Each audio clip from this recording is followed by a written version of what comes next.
What's up guys, my name is Dean, aka the Blue Crusader, and welcome back to the channel. Minecraft Survival is so fun to play, especially with friends, and there's very few games that rival the core experience of playing Minecraft on survival mode, and just exploring, crafting, and just beating the game. The amount of stuff that you can do, places you can explore, and things you can build are crazy. I'm a fan of survival island maps. I've been playing them since Minecraft Alpha and Beta, and I've also played some survival island mod packs recently, which made me think, what are the best mods to create survival island experiences in Minecraft without all of the other random mods that confuse things in all of these mod packs that I've been playing. This was also an idea from a subscriber who sent me the challenge of making the best survival island mod pack. Well, challenge accepted. In this video, I'll be showing you how to turn Minecraft into a survival island game. Without further ado, let's get into the video.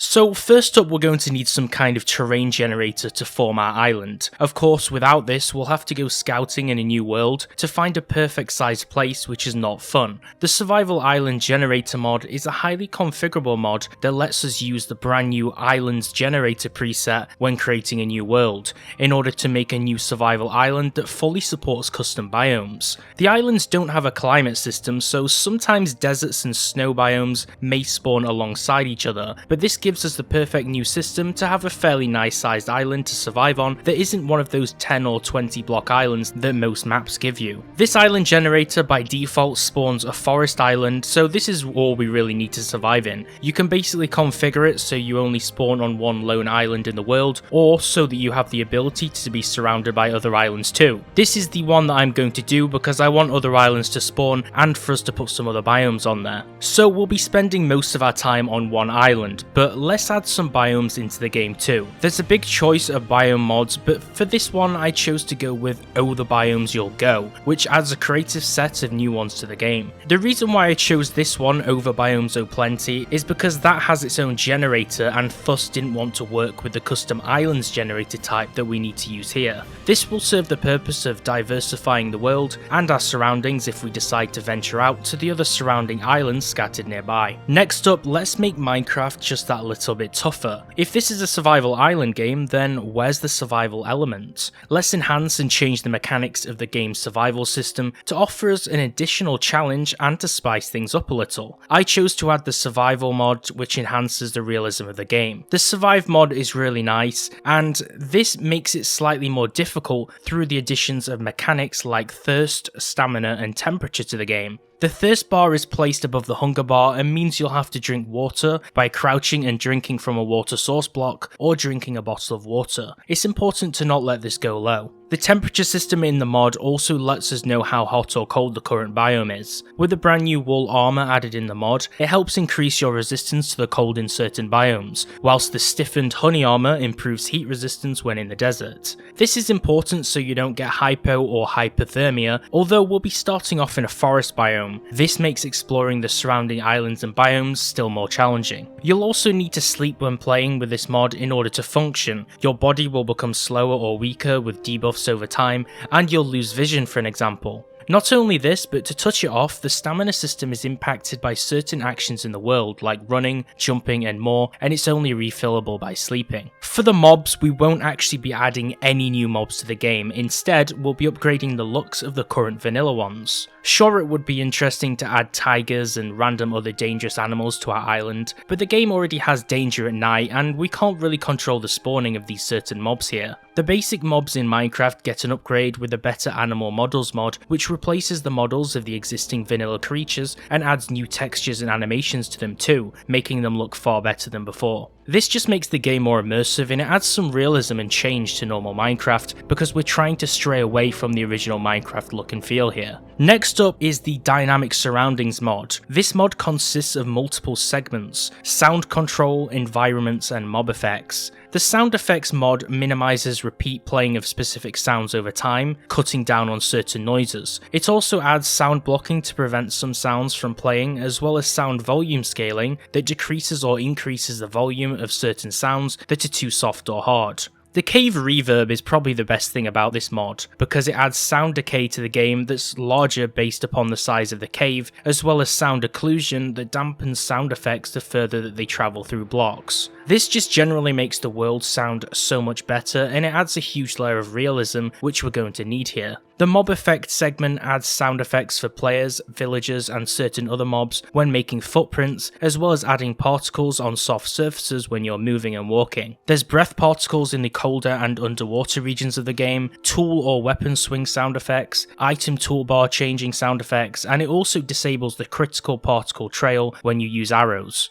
The environment part of this mod adds new biome sounds, random sound spots, new village sounds, waterfall splash and acoustics, an aurora borealis effect that has the chance to spawn in the northern sky above in some biomes. Fog is now also based on weather, time of day and the season. There's steam, fire and bubble jets, fireflies that float around flowers at night, and there's new water and lava drip visuals and sounds. This is a huge impact to the game's believability, and it makes surviving alone very different, which is what we really need from this set of mods. So we've improved the world generation, we've improved vanilla features, and we've expanded upon the engine and the sound system. Now let's get into the visuals portion of our mod pack. We'll be installing Optifine for the sole reason of making everything generally look better. For this setup we'll have to use Optifine's Forge mod to allow Forge and Optifine to work concurrently together. This mod is called Optiforge, and it allows Forge and Optifine to run alongside each other without any problems. Optifine will let us enable animations for certain blocks in the game, like grass and crops and tree leaves, and make them appear to blow in the wind. It will also allow us to add more particle effects and make the game look higher quality with certain enhancements. Now, with the use of Optifine, we can now install shader packs to entirely overhaul the game's visuals. If you've seen my 3 recent videos this week in the past few days, you may be aware that I've been toying around with some ray tracing shaders on the RTX 3090 graphics card. The gold standard in terms of shader packs right now is Sonic Ether's PGTI ray tracing RTX shaders, which you can get from his Patreon page if you want to try them yourself. This shader pack is truly beautiful, and it adds some very experimental features to the game, like ray tracing and other post-processing effects to make Minecraft visually beautiful. Now on top of this, let's layer on some more realism into the Survival Island mod pack by adding some real life textures to complement our shader and sound system. My favourite high quality texture pack since the very old days of Minecraft was LB Photorealism, so I decided to choose the newer LB Photorealism Reload pack here to put in our game. The resource pack has the goal of making Minecraft look realistic, beautiful and attractive, and it definitely does just that. This makes a night and day difference and further solidifies that we're going for a completely different look here. So now that we have all of our mods in the lineup, let's jump into a little bit of gameplay of the final result and show all of our mods running together.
And that concludes our video on how to turn Minecraft into a survival island game. If you enjoyed the video, give it a like and let me know what your opinions are in the comments section below. If you have some more awesome mods which should have been in this mod pack, let me know in the comments too, because it was quite challenging to find a set of mods that made this experience just right without clogging up the game with too many. For more Minecraft videos like this, subscribe with notifications turned on so you don't miss out, and follow me over on Instagram at thebluecrusader for more updates. Thanks for watching, and I'll see you next time.